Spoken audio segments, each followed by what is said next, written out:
자, 오늘 저와 여러분들이 함께 나누실 말씀은 로마서 3장 21절부터 31절까지 말씀입니다.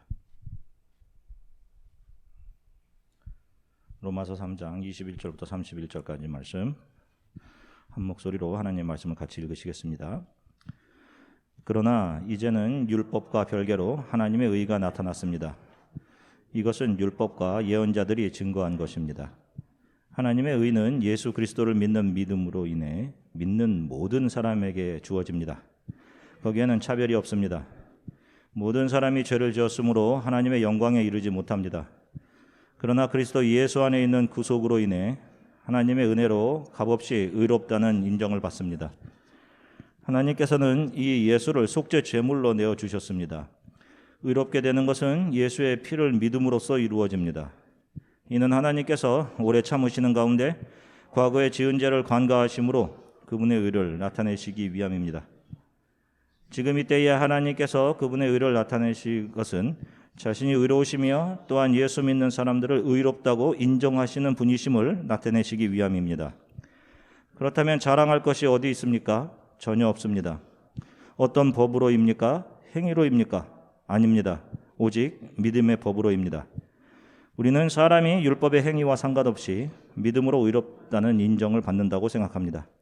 하나님이 유대 사람만의 하나님입니까? 이방 사람의 하나님은 아닙니까? 진실로 이방 사람의 하나님도 되십니다. 할례 받은 사람도 믿음으로 인해, 또한 할례 받지 않는 사람도 믿음으로 인해 의롭다고 인정하실 하나님은 한 분뿐이십니다. 그러면 우리가 믿음으로 말미암아 율법을 파기합니까? 결코 그럴 수 없습니다. 오히려 우리는 율법을 굳게 세웁니다. 아멘. 할렐루야. 여러분 한 주간 동안 평안들 하셨습니까? 자, 우리가 지난주에 살펴본 것과 같이 성도들은 크리스천, 이 땅에서 하나님의 계시를 삶으로 보여주는 사람들입니다. 저와 여러분들의 삶이 그렇다는 거예요. 다시 말하면 하나님의 의지에 의해 우리의 삶은 사용되고 있는 것입니다. 세상에 속한 사람들은 자신이 원하는 바대로의 삶을 살아갑니다. 자신이 주도하고 자신이 계획하고 어떻게 하면 성공해서 주어진 인생을 즐기며 행복하게 살 수 있을까를 고민하고 살아가지만 예수 안에서 다시 살아난 성도들은 더 이상 자기 자신을 위한 삶이 아닌 하나님의 영에 이끌려 그분이 이끌어 가시는 대로의 삶, 바로 하나님의 뜻을 세상에 계시, 반사해내는 삶을 살아가게 됩니다. 그런데 그렇게 자신을 통해 나타나는 하나님의 계시가 자기 자신에게는 자기 자신이 가장 형편없는 거짓된 죄인의 모습으로 드러나게 되는 것이고, 다른 이들에게는 자신의 모습을 통해서 그 자신이 비워지고 삭제되어 가는 삶, 내어주는 삶으로 나타나게 됩니다. 이런 삶을 예수 닮음의 삶이라고 하는 거예요. 그런데 크리스찬이라고 하면서 자기 자신을 챙기고 자기 채움, 자기를 알아줌, 예수 그리스도를 알지 못하는 것이죠. 지난 시간에 율법은 하나님의 자녀들로 하여금 자신의 죄와 거짓됨을 보게 하고 그로 인해 예수 그리스도의 발 앞에 엎드리게 하는 역할로 주어졌다라고 말씀드렸습니다. 율법을 통해서 인간이 배우고 기대해야 했던 것은 바로 여인의 후손으로 오시는 메시아 그리스도의 은혜였습니다. 그런데 교회 안에 있던 인간들이 그 율법을 자기 채움의 한 도구로 사용하기 시작했습니다. 그걸 지켜서 자신의 죄를 가리는 데 사용했어요. 율법이 아담과 하와가 선악을 알게 하는 나무 열매를 따먹고 자신들의 벗음, 부끄러움을 보게 되어 그것을 스스로 무화과 나뭇잎을 통해 가렸던 그 무화과 나무 잎의 역할을 율법이 한 겁니다. 그렇게 자신의 죄와 거짓됨을 율법 지킴, 종교적인 열심 등으로 가리고 그것으로 자신이 다른 사람보다 하나님 앞에서 자격 있음, 믿음 있음이라는 우월감을 챙겨내기 시작한 거예요. 그들이 바로 예수님 시대에는 예수님을 적대시했던 바리새인들, 종교 지도자들, 대제사장들이었고, 오늘날에도 교회에 다니면서 말씀을 표면적으로 이해하고 열심을 내어서 자신의 믿음 있음을 증명하려고 하고 자신의 종교적인 열심으로 하나님께서 이 땅에서의 배부름과 잘됨을 축복으로 주실 것이라고 믿는 사람들인 것입니다. 그런데 아담과 하와가 손수해 입었던 그 무화과 나뭇잎을 하나님께서 바라보시고 그들을 불쌍히 여기시죠. 그래서 하나님께서 그것을 걷어내시고 그들에게 가죽옷을 입혀 그들의 부끄러움을 가려주십니다. 이 가죽옷이 바로 하나님의 의, 예수 그리스도를 통한 대속, 어토먼트, 그 대속을 상징하는 것이었어요. 자, 로마서 3장 21절부터 22절 말씀 같이 읽겠습니다. 그러나 이제는 율법과 별개로 하나님의 의가 나타났습니다.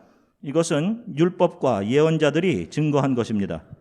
하나님의 의는 예수 그리스도를 믿는 믿음으로 인해 믿는 모든 사람에게 주어집니다. 거기에는 차별이 없습니다.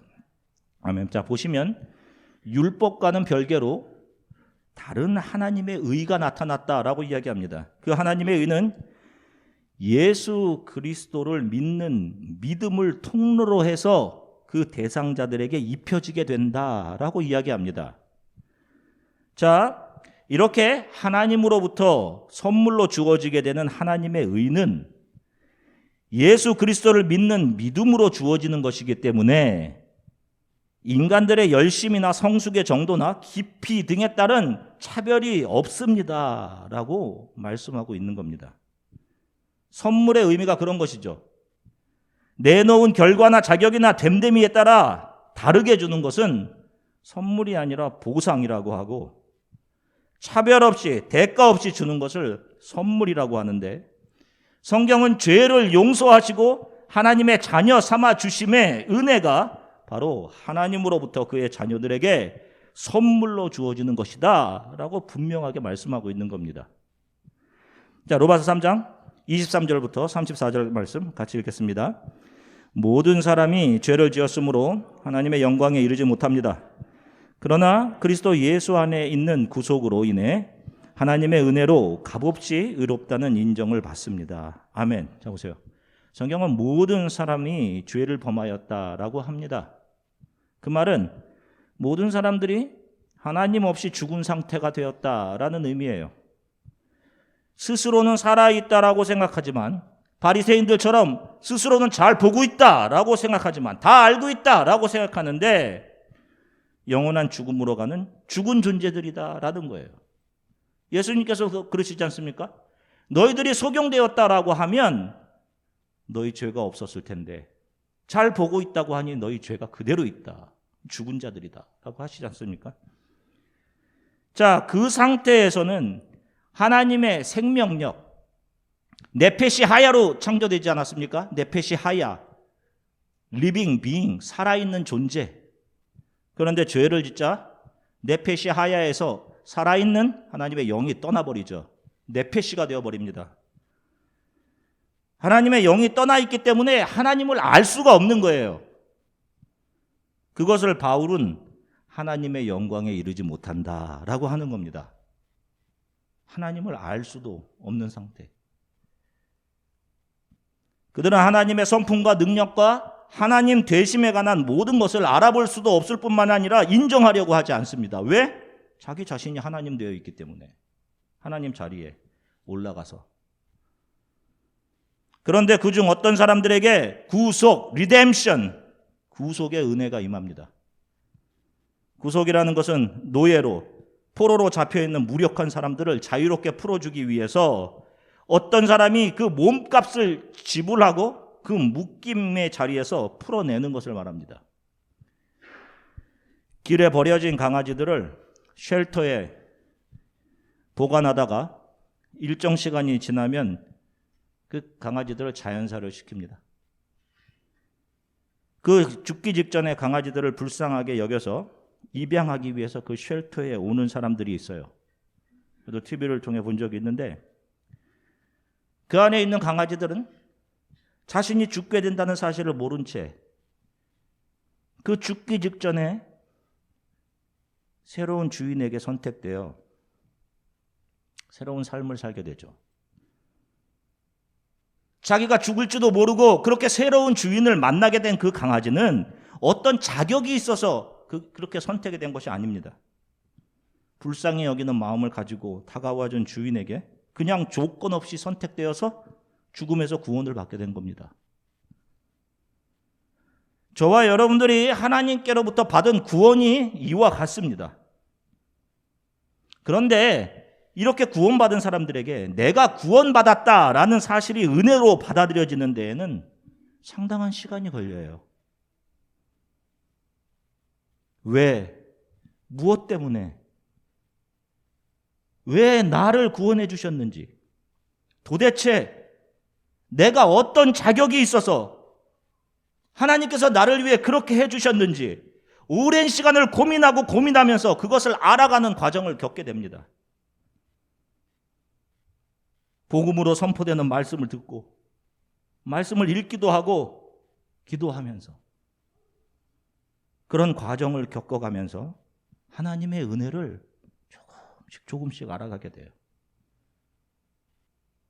이 모든 과정을 신앙생활이라고 하는 겁니다. 지금 약간 미성숙할 수가 있어요.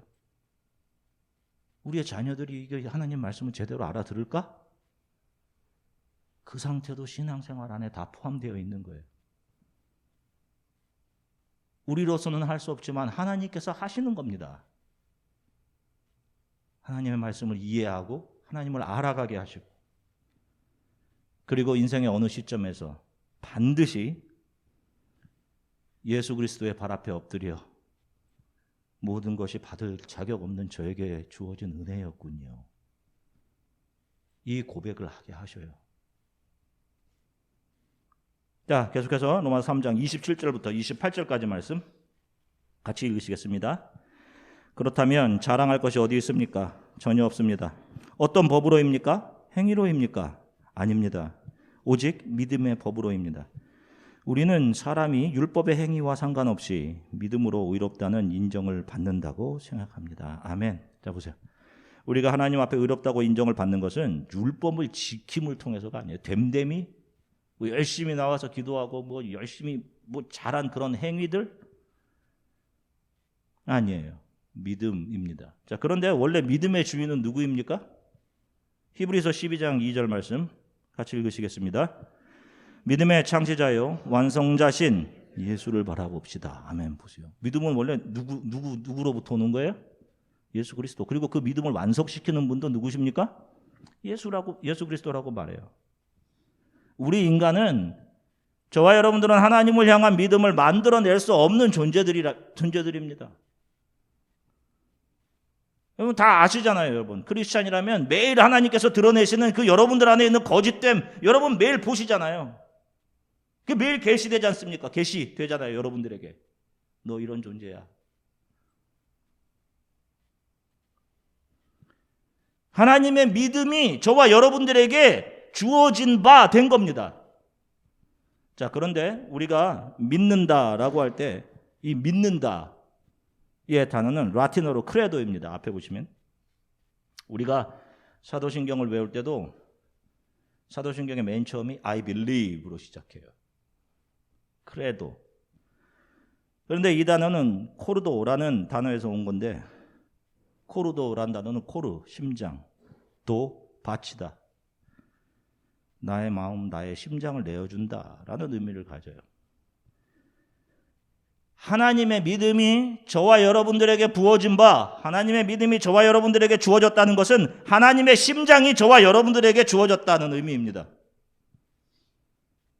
그 하나님의 믿음이, 그 하나님의 심장이, 하나님의 모든 것이 우리들에게 주어져 우리가 하나님의 심장으로 호흡하며 살아가게 되고, 그것을 은혜로 알아서 우리들의 마음과 심장을, 우리들의 모든 것을 하나님께 내어드리는 것을 우리 성도들의 믿음의 행위라고 하는 거예요. 그리고 그런 믿음의 행위를 하나님께서 보고 기뻐하시는 겁니다.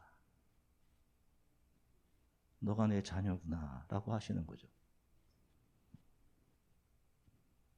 하나님의 믿음이 들어오면 그 믿음에 붙잡힌 사람들은 받을 자격이 없는 자신에게 사랑과 은혜가 부어졌다는 사실로 인해 하나님 앞에 엎드리지 않을 수 없게 되는 거예요. 그리고 나 같은 죄인 중 괴수를 위해 하나님이 심장을 내어주시다니요, 고백하게 되는 겁니다. 로마서 3장 31절 말씀 같이 읽으시겠습니다. 그러면 우리가 믿음으로 말미암아 율법을 파기합니까? 결코 그럴 수 없습니다. 오히려 우리는 율법을 굳게 세웁니다. 아멘. 보세요. 그래서 바울이 오늘 본문 마지막에 믿음은 율법을 파기하는 것이 아니라 오히려 율법을 굳게 세우는 것입니다 라고 로마서 3장 결론을 내고 있는 거예요. 하나님으로부터 오는 믿음은, 잘 들으세요, 하나님으로부터 오는 믿음은 율법 앞에서 자신은 그것을 지켜서 하나님 앞에 설 수 없는 죄인임을 알게 하고, 그래서 예수 앞으로 이끌어 그분의 발 앞에 엎드리게 합니다. 이것이 율법이 주어진 목적이며 그것을 해내는 것이 하나님의 믿음인 거예요.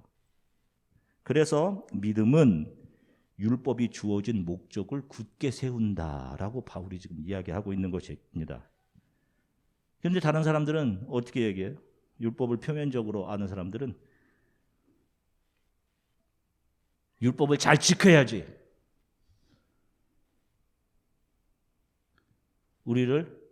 믿음이 우리를 율법을 잘 지키는 사람으로 만든다, 이런 얘기를 하는 거예요.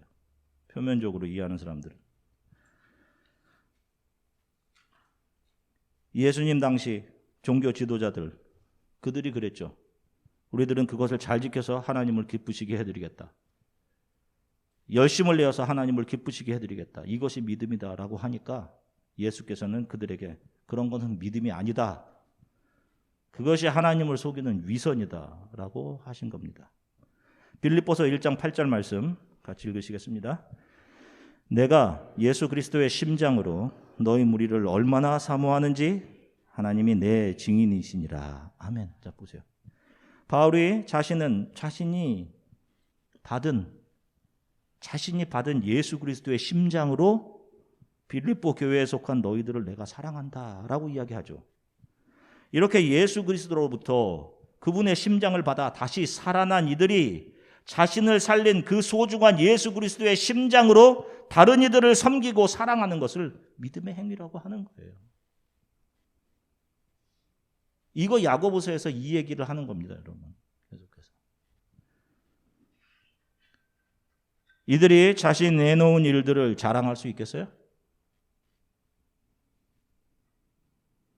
자기 심장으로 한 사람들은 자랑할 수 있겠죠. 그러나 예수 그리스도의 심장으로 살아가며 호흡하게 된 사람들이 자신이 내놓은 봉사나 헌신들을 이게 내 믿음의 모습입니다 라고 할 수 있겠냐고요. 예수 그리스도의 심장이 자신에게 주어졌음을 알지 못하는 사람들이 자신들의 육신의 욕망을 채우기 위해 내가 할 수 있습니다, 믿습니다 하는 모든 것은 믿음이 아닌 자기 자신을 채우기 위한 거짓이요 독사의 자식들에게서 나오는 위선들인 것입니다. 그래서 예수님께서 이 독사의 자식들아라고 하신 거예요.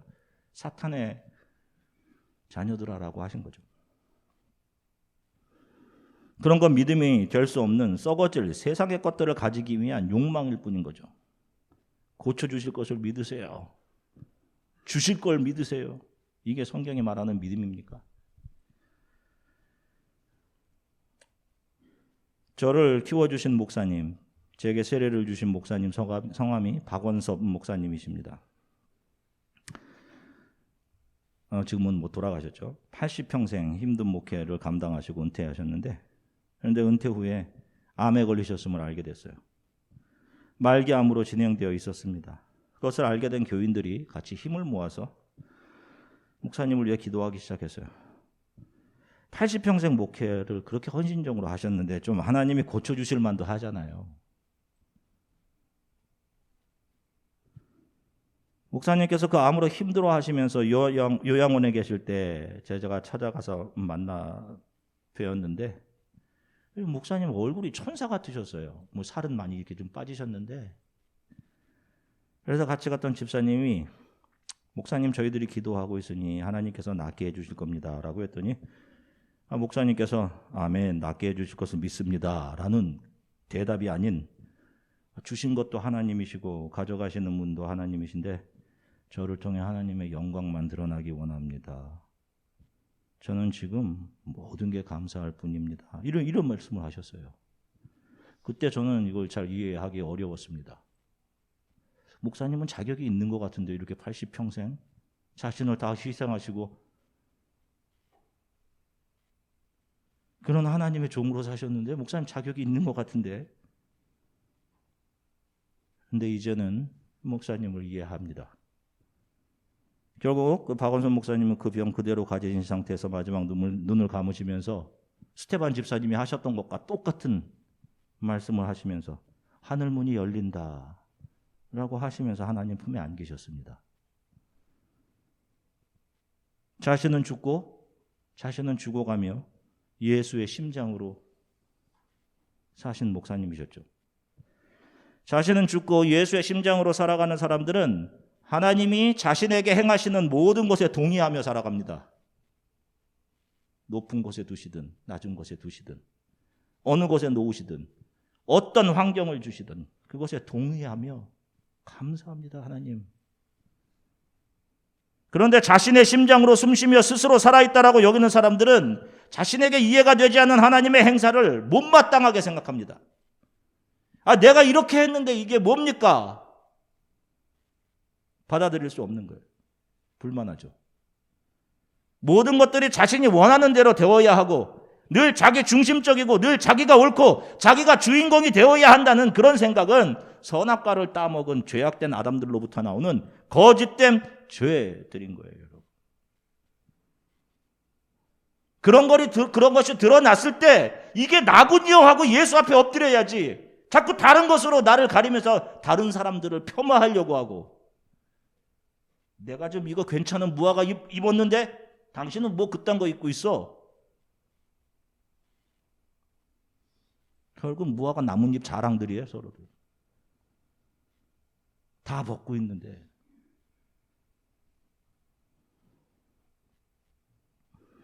저와 여러분들에게 하나님의 예수 그리스도의 심장이 주어졌습니다. 아멘. 여러분들은 그 예수 그리스도의 심장으로 살아가고 계세요? 이것이 은혜로 여겨지는 사람들에게는 자신에게 주어진 예수 그리스도의 심장을 이 땅의 작은 예수들에게 내어주는 믿음의 삶을 살아가게 되는 것입니다. 저와 여러분들이 이러한 믿음의 삶을 살아가게 되기를 주 예수 그리스도의 이름으로 간절히 축원합니다. 잠시 기도하시겠습니다. 하나님, 저는 저의 심장으로 호흡하고 비전을 품으며 살아간다라고 생각했습니다. 그런 나에게 예수 그리스도의 심장을 내어주시다니요.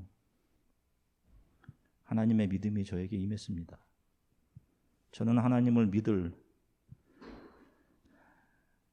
하나님을 알 그 아무것도 저에게 없습니다. 그런 저에게 하나님의 믿음이 부어졌습니다. 예수 그리스도의 심장이 주어졌습니다. 그 예수의 심장으로 호흡하고 살아가며 나의 심장과 나의 모든 것을 주께 내어놓습니다. 나의 삶의 주인은 예수 그리스도이십니다. 나에게 주어지는 모든 상황과 환경 속에서 만족하고 주를 찬양하며 살아가게 하나님 도와주십시오. 주께서 나에게 하셨듯 나도 내게 주어진 예수 그리스도의 심장으로 다른 이들을 사랑하며 섬기며 살아가게 하나님 도와주십시오. 우리 잠시 이렇게 함께 기도하겠습니다. 사랑해 주님 참 감사합니다. 사랑하는 성도들과 함께 하나님 말씀을 나누게 하셔서 감사합니다. 주님.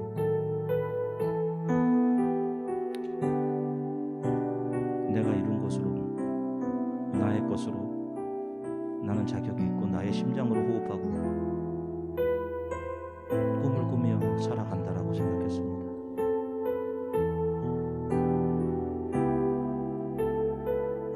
그런 나의 삶 속에 하나님께서 들어오셨습니다. 아무것도 하나님에 대해서 알지 못하던 나에게 얼마나 큰 하나님의 사랑과 은혜가 나에게 부어졌는지를 성령을 통해 알게 해주셨습니다. 내가 주인된 삶이 아니라 크리스천 예수를 따라가는 성도로 삼아주셨습니다. 감사합니다. 그 예수께서 내게 주신 심장으로 호흡하며 살아가며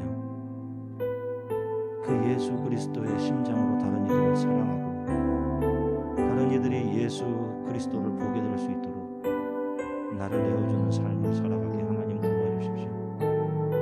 얼마나 큰 사랑이 우리에게 부어졌는지 한 주간 우리 성도들에게 시간마다 말씀해 주시고 세상 속에서 믿음을 잃지 않고 살아가도록 성령께서 이들의 삶을 지켜주시기 원합니다. 감사드리며 예수 그리스도 이름으로 기도드립니다.